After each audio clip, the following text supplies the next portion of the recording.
샬롬.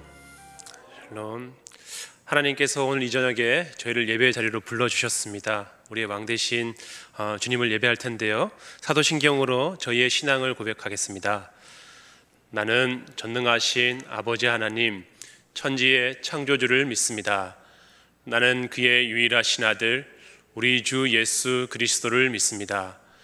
그는 성령으로 잉태되어 동정녀 마리아에게서 나시고 본디오 빌라도에게 고난을 받아 십자가에 못 박혀 죽으시고 장사된 지 사흘 만에 죽은 자 가운데서 다시 살아나셨으며 하늘에 오르시어 전능하신 아버지 하나님 우편에 앉아 계시다가 거기로부터 살아있는 자와 죽은 자를 심판하러 오십니다.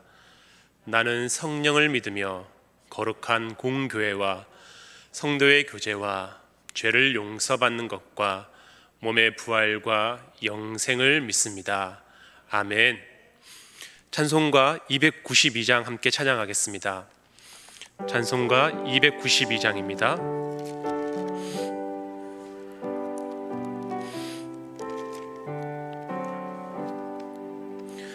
주 없이 살 수 없네 죄인의 구주여, 그 귀한 보배 피로 날 구속하소서.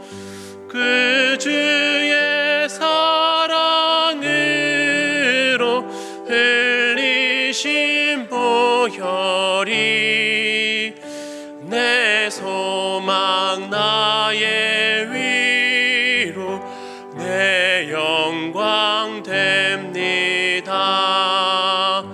주 없이 살 수 없네 나 혼자 못 서리. 힘없고 부족하며 지혜도 없도다. 내 주는 나의 생명 또 나의 힘이라. 주님을 의지하여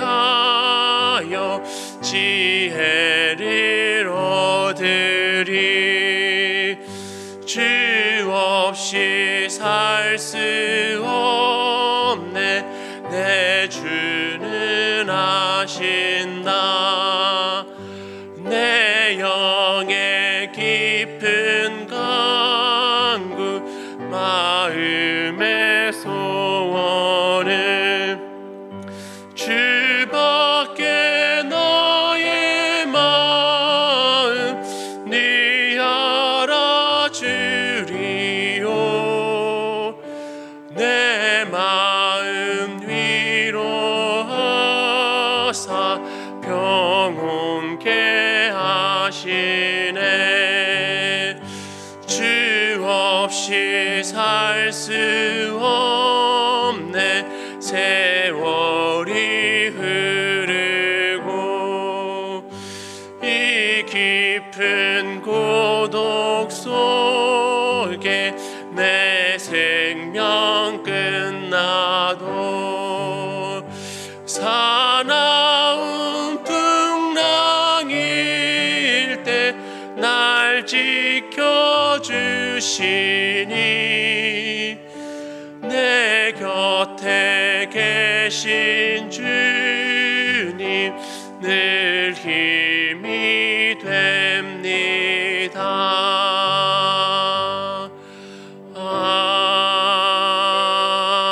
아멘.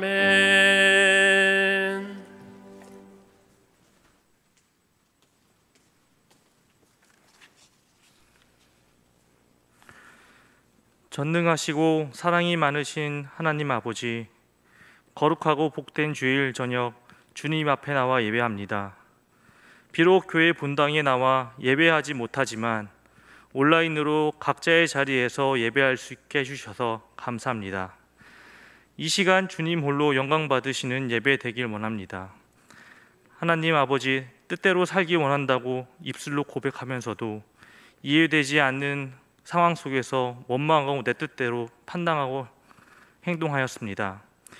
우리의 부족하고 나약함을 아시오니 성령님 항상 우리를 붙들어 주시고 우리의 죄 주님의 보혈로 씻어 주시옵소서. 하나님 아버지, 코로나19가 4차 유행의 기로에 서 있습니다. 주님의 긍휼하신 손길로 이 나라를 지켜주시고 코로나가 더 이상 확산하지 않고 멈춰지게 하여 주시옵소서. 힘들어 하시는 모든 사람들에게 용기와 희망을 주시고 경제가 살아나고 우리의 삶이 다시 정상적으로 돌아올 수 있게 하여 주시옵소서. 하나님 아버지의 역사하신 가운데 상반기가 지나가고 7월이 되었습니다. 이 고난의 때에 저희들의 모든 삶을 지켜주신 하나님 아버지, 그 사랑과 은혜 진심으로 감사합니다. 때로는 연약하고 때로는 부족하고 때로는 죄와 허물로 인해 하나님 아버지 앞에 설 수 없었지만 저희를 지켜주심에 감사드립니다. 남은 하반기 저희들의 모든 삶도 지켜주시고 이 험한 세상 가운데서 저희들의 삶을 보호 인도하여 주시옵소서. 특별히 교회 학교에서 진행 중인 여름 성경학교와 수련회 가운데 주님 역사하여 주시길 간절히 기도합니다. 준비하는 손길 가운데 함께 하시고 우리 아이들의 주님을 더 깊이 만나는 시간 될 수 있도록 인도하여 주시옵소서. 말씀 전하시는 권호연 목사님께 성령의 능력으로 붙들어 주시고 말씀으로 우리의 영혼을 깨우쳐 주시옵소서. 선포하시는 말씀을 통하여 우리의 영이 새로워지게 하시고 힘든 시간을 살아갈 수 있는 힘과 지혜를 얻는 시간이 되게 하옵소서. 이 모든 말씀 사랑이 많으신 예수님의 이름으로 기도드리오며 다 함께 주님께서 가르쳐 주신 기도를 드리겠습니다. 하늘에 계신 우리 아버지여, 이름이 거룩힘을 받으시오며 나라가 임하시오며 뜻이 하늘에서 이루어진 것 같이 땅에서도 이루어지리라. 오늘 우리에게 일용할 양식을 주시옵고 우리가 우리에게 죄 지은 자를 사하여 준 것 같이 우리 죄를 사하여 주시옵고 우리를 시험에 들게 하지 마시옵고 다만 악에서 구하시옵소서. 나라와 권세와 영광이 아버지께 영원히 있사옵나이다. 아멘.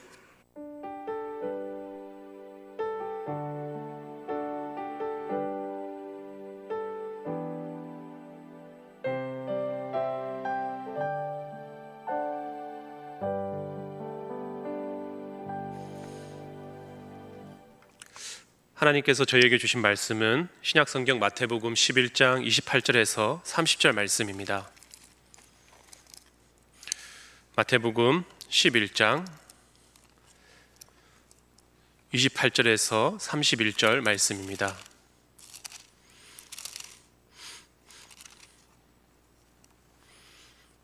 이는 살아계신 하나님의 말씀입니다. 우리 함께 하나님 말씀 받들어 읽겠습니다. 수고하고 무거운 짐진 자들아, 다 내게로 오라. 내가 너희를 쉬게 하리라.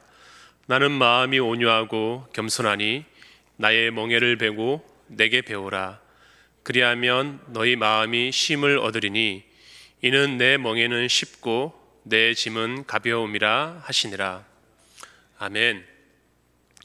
얼마 전에 개인적인 일이 있어서 광교의 법조타운이라는 곳을 지나가게 되었습니다. 그런데 그 주변에 상가 건물에 여러 문구들이 있었는데 제 눈을 사로잡는 것이 있었습니다. 그것은 바로 파산과 회생 파산이라고 하는 글씨였습니다. 저 사무실을 보면서 저 사무실을 찾는 사람들은 얼마나 절박한 마음으로 이곳을 찾을까, 이런 생각을 하며 과연 파산과 회생은 무엇인지 한번 인터넷에 검색을 하면서 그 뜻을 살펴보았습니다. 살펴봤더니 파산은 단어적인 의미로는 재산을 모두 잃고 망한다라고 하는 뜻이고, 회생의 뜻은 거의 죽어가다가 다시 살아난다라고 하는 뜻이더라고요. 그래서 이 법과 관련된 내용을 살펴보니 채무자 회생 및 파산에 관한 법이 있는데 재정적 어려움으로 파산의 직면에 있는 채무자에 대하여 이해관계에 인해 법률 관계를 조정하여 채무자나 그 사업의 효율적인 회생을 도모하거나 회생이 어려운 채무자의 재산을 공정하게 배당하는 것을 목적으로 하는 법이라고 되어 있더라고요. 조금 어렵죠. 다시 말해 이 사람이 하는 사업이나 일들로 인하여서 크게 손해를 봤을 때 더 이상 살아갈 수 있는 힘이 없을 때 그의 형편을 조금 덜어줌으로써 최소한 살아갈 수 있는 길을 열어주는 것이 바로 이 법인 것이었습니다. 제가 이것을 살펴보면서 예수 그리스도 우리 주님이 생각이 났습니다. 우리가 사실 죄로 인하여서 완전 파산한 망한 사람들이었죠. 그런데 나 같은 이 망한 죄인을 회생 전문가이신 예수 그리스도를 만나 우리가 그분으로부터 제2의 새로운 인생을 살게 되었습니다. 그런데 생각해보면 정말 감사한 것은 이 법은 이 사람이 최소한도로 살아갈 수 있도록 길을 열어주는 것이지만 예수님은 최소한이 아니라 최대의 복을 우리에게 허락해 주신 것입니다. 적당히 살아갈 정도로 회생시켜 주신 것이 아니라 완전한 반전을 통해 하나님 나라와 그곳을 살아갈 수 있는 백성으로서 특권을 주시고 더 나아가 우리를 그분의 자녀로 새로운 신분을 갖게 해주셨습니다. 이러니 어찌 우리가 감격하지 않을 수가 있겠습니까? 오늘 교육자실에 이번에 올해 임용고시에 합격한 그래서 한 교사로서 한 학기를 잘 마친 한 청년이 찾아와서 우리 교육자들에게 작은 선물과 손편지를 가져다 주었습니다. 교육자 한 사람 한 사람의 이름을 손으로 쓰고 작은 편지지에 정성껏 글을 꾹꾹 눌렀어가지고 편지를 전달해 줬는데 정말 오랜만에 받아보는 손편지였습니다. 그래서 아주 감격이고 감동이 있었습니다. 예전에 훈련병 때 손편지를 받고 막 힘을 내서 기분이 좋아져서 다시 힘든 훈련들을 잘 마칠 수가 있었는데 그때 그 손편지도 생각이 났습니다. 오늘 본문에 보면 이런 큰 힘을 주는 손편지와 같은 우리 주님의 초대장이 나오고 있습니다. 그 초대장의 내용은 이것입니다. 다 내게로 오라. 예수님께서 우리에게 초대장을 보내어서 다 주님 앞으로 오라고 우리를 초대하고 계십니다. 초대의 대상은 누구죠? 오늘 말씀해 보니 수고하고 무거운 짐진 자들, 그들을 향하여서 주님께서 오라고 하십니다. 수고하다라고 하는 이 단어의 헬라어 표현을 살펴보니 헬라어 코피아오라고 이렇게 되어 있더라고요. 우스갯말로 코피가 나도록 수고한 사람들을 주님께서 불러주신다라고 농담으로도 말하더라고요. 이 뜻은 지쳐있는 상태, 육체적으로, 정신적으로, 영적으로 힘이 고갈되어서 더 이상 어떤 일도 할 수 없는 상태가 이 코피아오의 뜻이라고 합니다. 그리고 무거운 짐을 졌다라고 하는 것은 헬라어로 페포르티스 메노이, 좀 어렵네요. 페포로티스 메노이, 타인에 의해 강제로 무거운 짐을 지고 지쳐있는 상태로 영적인 근심으로 마음에 짐을 진다라고 하는 뜻입니다. 이 역시 너무 힘들고 어렵고 지쳐서 아무것도 할 수 없는 상태를 나타내고 있습니다. 우리 예수님께서 초대장을 보내어서 이렇게 수고하고 무거운 짐진 자들을 주님께로 나오라고 초대하고 있는데 제가 세 부류로 한번 나누어 보았습니다. 그래서 이 수고하고 무거운 짐진 자들은 첫 번째로 죄로 인하여 죄책감에 힘들어하는 사람들입니다. 오늘 말씀을 보건대 이런 죄책감으로 인하여서 고통받는 이들은 당시 많은 사람들이 무거운 종교적 규칙으로 인해 지친 사람들이었습니다. 바리새인들은 사람들에게 너무 많은 규칙과 규정을 부과해서 신앙생활이 수고로움이 되어버렸습니다. 율법 또한 이 일에 헌신했던 많은 사람들에게 오히려 더 큰 짐이 되는 짐짝이 되고 말았습니다. 이는 자기 구원을 자기 공로로 이루기 위해 애쓰는 사람들, 이루지 못할 인간의 공덕을 쫓는 사람들, 이것이 우리에게 돌아와서 종교적 짐이 되고 만 것입니다. 그들은 죄의 짐에 눌려 고통과 괴로움 가운데 채우지 못할 인간의 노력이라고 하는 것을 가지고 채우지 못할 항아리에 물을 붓고 있는 것과 마찬가지인 것입니다. 지금도 그런 사람들이 얼마나 많은지 모릅니다.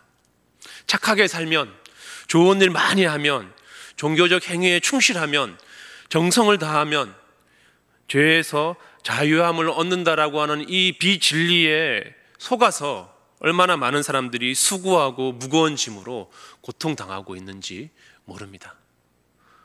주님은 이런 자들을 향하여서 내게로 오라라고 하시면서 이 무거운 짐을, 이 수고를 쉬게 해줄 수 있도록 우리를 부르고 계신 것입니다.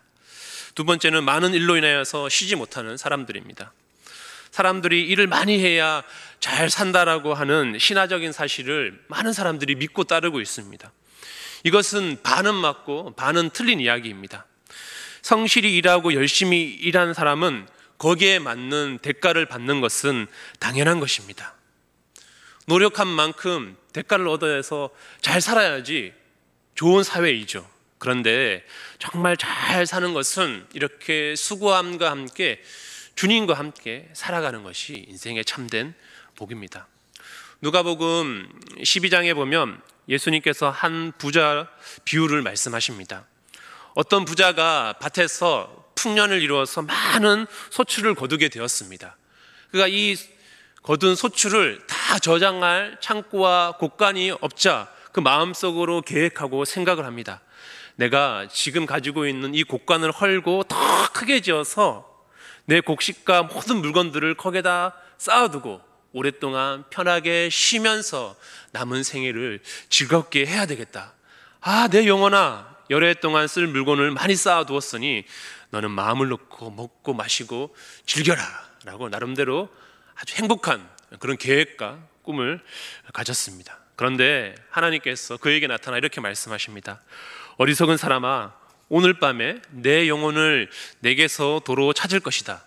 그러면 내가 장만한 것들이 누구의 것이 되겠느냐? 네가 아무리 수고하고 애쓰고 지혜를 짜서 좋은 창고를 걷어들어서 너의 미래를, 너의 노후를 안정적으로 잘 계획했다 할지라도 너의 영혼에 대해서 살피지 못한다면 그 모든 것은 헛된 것이라고 말씀하시는 겁니다. 그러면서 주님께서 결론적으로 이렇게 말씀하십니다. 자기를 위해서는 재물을 쌓아두면서 하나님께 대하여 부여하지 못한 사람은 이와 같다라고 말씀하십니다. 안식일 명령과 안식일 규례가 가지고 있는 중요한 메시지 중 하나는 하나님의 백성은 7일 중 최소 하루를 일하지 않아도 살 수 있다라고 하는 것입니다. 안식일에는 만나가 내리지 않았어요. 광야의 기간 동안 안식일 전날에는 2배의 만나를 거둬들일 수가 있었고 이 만나가 하루가 지나도 썩지가 않았습니다. 평상시에는 아무리 많은 만나를 거둬들이더라도 그 다음 날이 되면 다 썩어서 없어졌죠. 그런데 안식일 그 아침에는 어제 저장해두었던 만나를 썩지 않고 먹을 수가 있었습니다. 이것이 안식일이 가지고 있는 중요한 메시지 가운데 하나인 것이죠. 우리가 열심히 일을 해서 살아가고 있지만 주님이 우리와 함께 하시기 때문에 우리가 일하지 않아도 주님으로 인하여서 살 수 있다라고 하는 것입니다. 그런데 지금 한국 사회는 지속적으로 일하라고, 쉬지 말고 기도하라는 것이 아니라 쉬지 말고 일하라고 우리를 채찍질하고 있습니다. 지금의 놀라운 경제 발전 뒤에는 많은 노동자들의 헌신과 수고가 있었습니다. 한국 근로자 연간 평균 시간이 2017년도 조사가 나와 있어서 봤는데 연간 2024시간을 근무한다고 합니다. 이는 OECD 평균보다 35일을 더 일하는 결과라고 합니다. 이렇게 열심히 일하고 애쓰다 보니까 다른 나라들보다 훨씬 더 많은 경제 성장을 이룬 것이 아닐까라는 추측도 듭니다. 문제는 이렇게 열심히 살아가는 환경 가운데 자꾸만 쉬지 않으면서 하나님을 찾지 않으면서 너가 열심히 일한 그 대가가 결국 너를 잘 살게 해준다라고 하는 생각입니다. 하지만 이것은 거짓입니다. 하나님 없이 열심히 일만 잘하면 살 수 있다라고 하는 것은 거짓입니다. 우리 주님은 열심히 살고 애쓰고 있는 그들을 향하여서 오늘 내게 나와 쉬라고 하십니다. 그 쉼을 통하여서 너의 정체성을 회복하고 너의 영혼을 생각하고 내가 영생의 삶을 살아갈 수 있도록 내게로 나오라고 주님은 그렇게 쉼없이 일하는 자들을 초대하고 있습니다. 세 번째는 걱정과 근심과 염려로 힘들어하는 사람들, 무거운 짐에 이것으로 인하여서 고통스러워하는 자들을 주님 앞으로 초대하고 있습니다. 너희 스스로가 그것을 염려하고 걱정한다 한들 아무것도 해결할 수 없다라고 하는 것이에요. 주님은 믿음에 대해서 말씀하실 때 너희가 근심하고 걱정함을 인하여서 너희 키가 한 자라도 더 자라게 할 수 있느냐라고 탄식하시면서 말씀하신 적이 있습니다. 먹고 사는 문제에 사로잡혀서 의심과 탐욕과 야망과 성취욕과 경쟁과 관계와 학업 등등 온갖 우리의 마음을 힘들게 하는 어려운 문제와 장애 앞에 갇혀가서 하나님을 바라보지 못하고 이것들에 짓눌려서 점점점 병들어가고 있는 것, 많은 사람들을 향하여서 이제 너희가 그것 너머에 있는 예수 그리스도께 나아라고 주님을 초대하고 있는 것입니다. 이러보건대 오늘 주님의 초대는 어느 한 부류, 수고하고 무거운 짐 진다고 해서 열심히 일하는 노동자들을 향한 한 부류의 사람들을 초대하고 있는 것이 아니라 우리 온 인류를 향하여서 주님을 알지 못한 채 잘못된 것을 쫓아가고 있는 모든 사람들을 향하여 주님은 초대하고 있는 것입니다. 내게로 나오라. 주님께서 우리 온 인류를 초대하는 목적은 무엇입니까? 그것은 내가 너희를 쉬게 하겠다라는 것입니다. 평안히 쉬고 힘을 회복하여서 예수 그리스도를 통한 영생을 공급받아서 다시금 열심히 나가서 일하라고 하는 것입니다. 어떻게 쉬게 하시겠다라고 주님께서 말씀하십니까? 오늘 말씀을 보니 나의 멍에를 메고 내게 배우라라고 말씀하십니다. 사진 좀 보여주시겠습니까? 여러분들 멍에 아세요? 멍에? 사진 보여주세요. 네, 이게 멍에예요. 여기 계신 분들은 다 아실 것 같아요. 여기 소 등에 기울어진 큰 막대기를 가지고 소가 이제 소를 이끄는 주인의 뜻에 따라 움직일 수 있도록 이제 등에 걸어놓는 것이 멍에입니다. 수레나 쟁기를 끌기 위해 마소의 목에 얹는 구부러진 막대가 멍에입니다. 소를 주인의 뜻대로 움직이기 위해서는 이렇게 더욱더 멍에를 단단하게 메고 또 소 한 마리 힘을 가지고 부족하면 두 마리가 함께 이 멍에를 같이 맴을 통하여서 더 좋은 효과를 낼 수 있도록 사용하는 것이 멍에입니다. 그런데 주님께서 와서 쉬라고 하고는 내게로 와서 쉬라고 하는데 갑자기 멍에를 메라라고 역설적으로 이야기하고 있습니다. 이게 무슨 뜻일까요? 주님께서 우리를 불러가지고 소처럼 부려먹겠다는 뜻일까요? 그렇지 않지요. 멍에를 통해 주님께서 우리에게 가르쳐 주시고 싶은 것은 우리를 이끌어 가시는 하나님의 뜻이 무엇인지 알 수 있게 된다라고 하는 것입니다. 마치 소가 그 소를 이끌어가는 주인의 방향을 멍에를 통해서 알게 되듯이 하나님께서 우리에게 멍에를 얹어줌을 통하여서 하나님의 뜻이 무엇인지, 하나님께서 우리에게 요구하고 원하시는 것이 무엇인지 알 수 있게 되기 때문에 멍에를 메라고 하는 것입니다. 두 번째는 하나님과 더욱더 단단히 연결되어서 하나님과 함께 할 수 있도록 더욱 친밀해지기를 원하시기 때문에 우리에게 멍에를 메라고 말씀하시는 것입니다. 이 멍에는 예수님께서 메셨던 우리를 구원하시기 위하여서 피 흘리신 그 십자가를 상징하고 있습니다. 우리가 그 십자가를 주님과 함께 맬 때에 우리는 맬 수 없는 것이지만 주님과 함께 매게 될 때 우리는 주님을 더욱 깊이 알아가게 되고 하나님의 큰 사랑에 감격하게 되고 영생의 힘을 얻게 되는 것입니다. 그러면서 주님은 우리에게 자신을 이렇게 소개하고 있습니다. 나는 마음이 온유하고 겸손하다. 그리고 내 멍에는 쉽고 내 짐은 가볍다라고 근심하거나 걱정하거나 염려하지 말고 기꺼이 우리를 오라라고 초대하십니다. 주님은 십자가로 스스로 낮아지셔서 감히 하나님을 찾을 수 없는 죄인들이었지만 예수님께서 이 땅 가운데 인간의 몸을 입고 우리와 같은 모습으로 찾아오시고 더 나아가 가장 악한 죄인이 당하게 되는 십자가를 지심으로써 세상 모든 사람들이 주님 앞에 나아갈 수 있도록 낮아지셨습니다. 이것이 바로 주님의 온유하고 겸손한 모습입니다. 희생하시는 예수님과의 이 관계를 통하여서 우리는 바로 안식을 누리게 되었습니다. 낮아지시고 십자가에서 온갖 수치를 당하신 주님이 바로 안식처이고 회복의 자리입니다. 이렇게 주님의 초대를 받고 주님을 만난 자들, 많은 성경의 인물들이 그렇게 주님을 만나고 회복하게 되었습니다.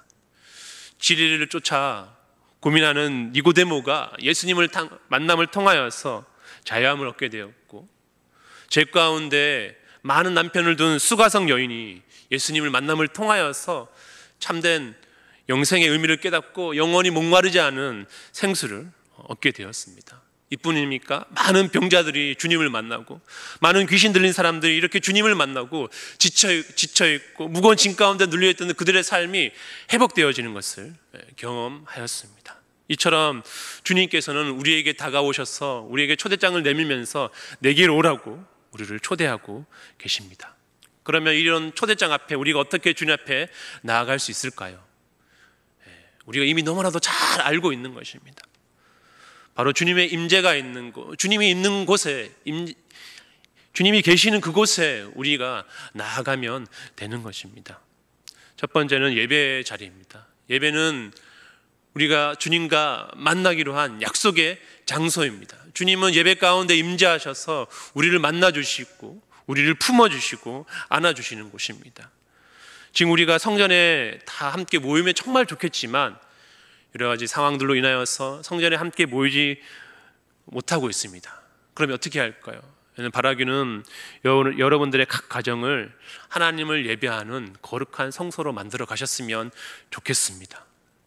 그런데 우리가 각자 자녀들과 또 부모가 따로따로 다른 장소와 시간으로 예배하고 있는데 어쩌면 이것이 기회가 될 수도 있습니다. 온 가족이 함께 모여서 주님을 예배할 수 있는 거룩한 성소를, 가정을 만듦을 통하여서 하나님을 찾고 만나고 그 안에서 함께 쉼을 누리셨으면 좋겠습니다.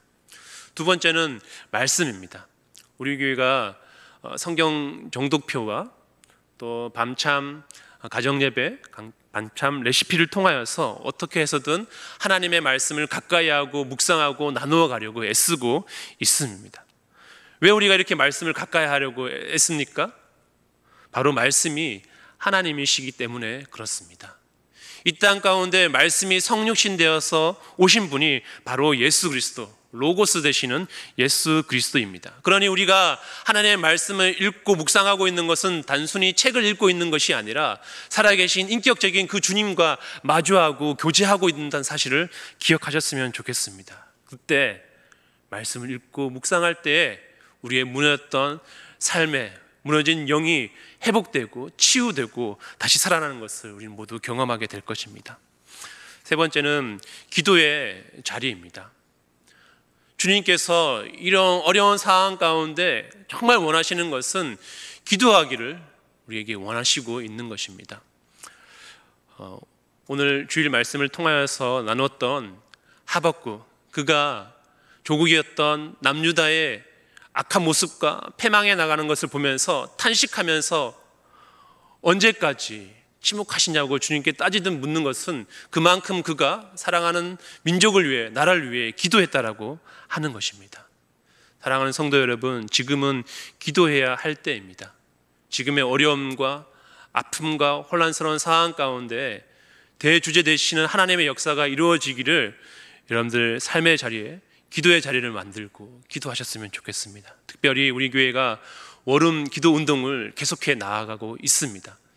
물론 성전에 나올 수 없지만 이곳 본당과 또 기도실은 늘 열려 있습니다. 여러분들 가능하시면 성전에 오셔서 기도하셨으면 좋겠고, 성전에 오셔서 기도하시기 힘드신 분들은 여러분들의 작은 공간과 또 시간을 마련하셔서 그곳을 영적 기도의 자리로 만들어서 영적 전투 지휘실로 만드셔서 하나님 앞에 뜨겁게 기도하며 주님을 만나고 그 기도를 통하여서 이를 이루어 가시고 우리를 회복해 하시는 하나님의 은혜를 경험하셨으면 좋겠습니다.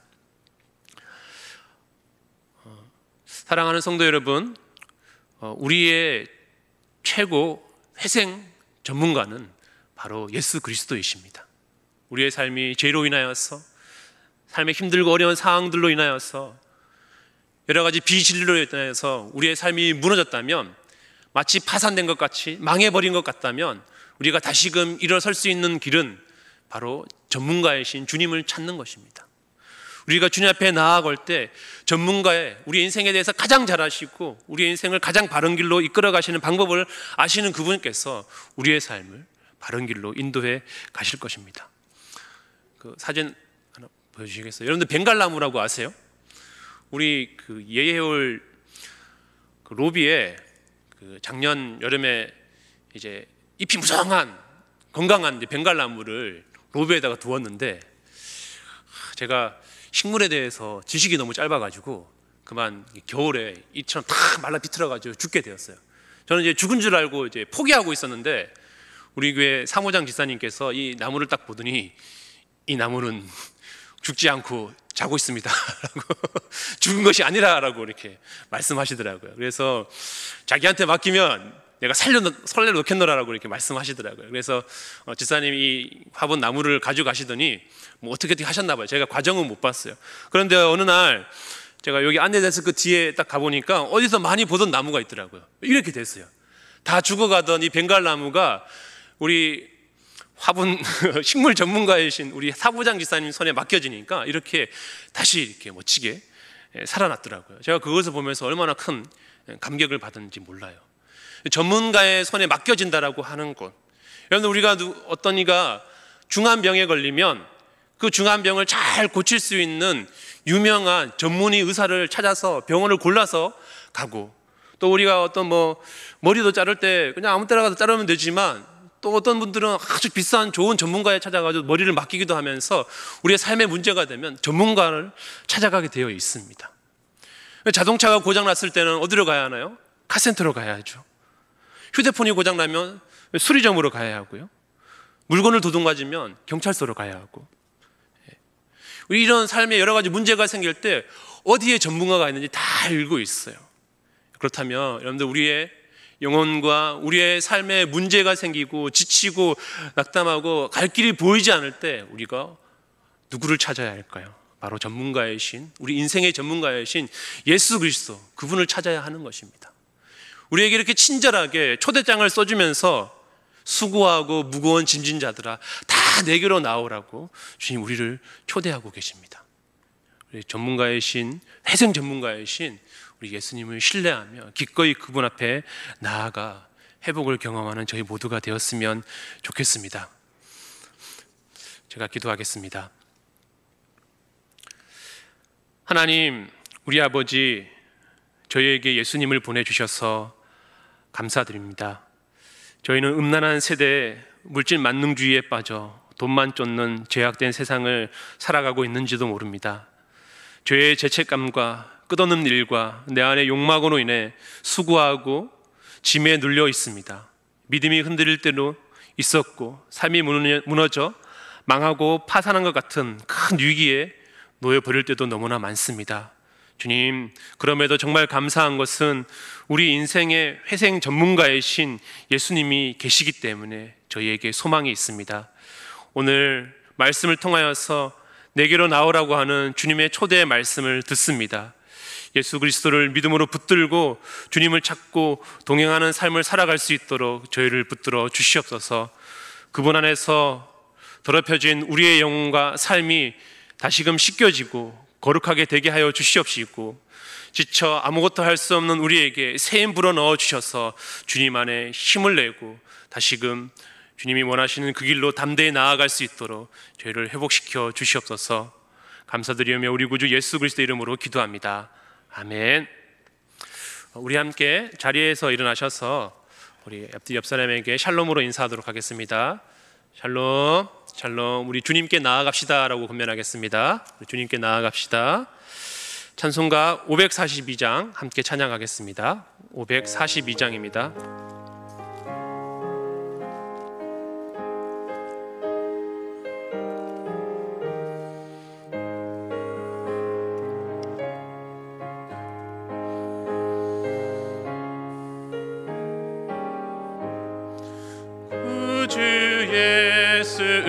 의지함이 심히 기쁜 일일세.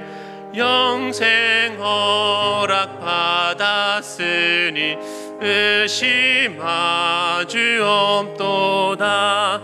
예수 믿는 것은 받은 증거 많도다. 예수 귀한 예수 믿음 더욱 주소서. 구주 예수 의지함이 심히 기쁜 일일세. 주를 믿는 나의 마음 그의 피에 적시네. 예수 믿는 것은 받은 증거 많도다. 예수 귀한 예수 믿음 더욱 주소서. 구주 예수 의지하여 죄악 벗어버리네. 안위 받고 영생함을 주께 모두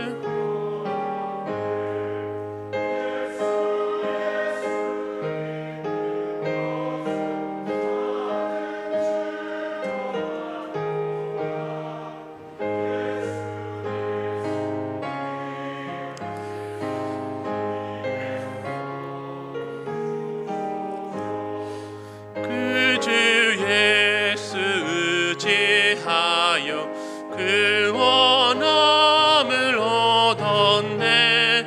영원 무궁지나도록 주여 함께 하소서. 예수 믿는 것은 받은 증거 많도다. 예수 귀한 예수 믿음 더욱 주소서. 아멘. 하나님 아버지, 주님을 찾는 자에게 풍성한 은혜를 내려주시니 감사드립니다. 모든 결실이 저희의 노력이나 수고가 아니라 전적으로 주님의 은혜이며 긍휼임을 고백합니다. 주님께 감사하며 이 시간 물질을 구별하여 하나님 아버지 앞에 예물을 올려드립니다. 주님, 이 예물을 기뻐 받아 주옵소서. 드리는 손길들 기억하셔서 삶 가운데 임하시는 주님의 도움의 손길로 인하여 기쁨이 충만하게 하여 주옵소서. 예물이 쓰이는 곳마다 하나님의 사랑이 증거되어지며 하나님의 나라가 세워지게 하여 주옵소서. 예수님의 이름으로 기도드리오며 이제는 우리 주님 예수 그리스도의 은혜와 하나님 아버지의 크신 사랑과 성령의 교통하심이 모인 저희 모든 무리들과 명선의 모든 가족들과 주님의 몸 되신 교회 위에 이제로부터 영원토록 함께 하시기를 간절히 축원하옵나이다. 아멘.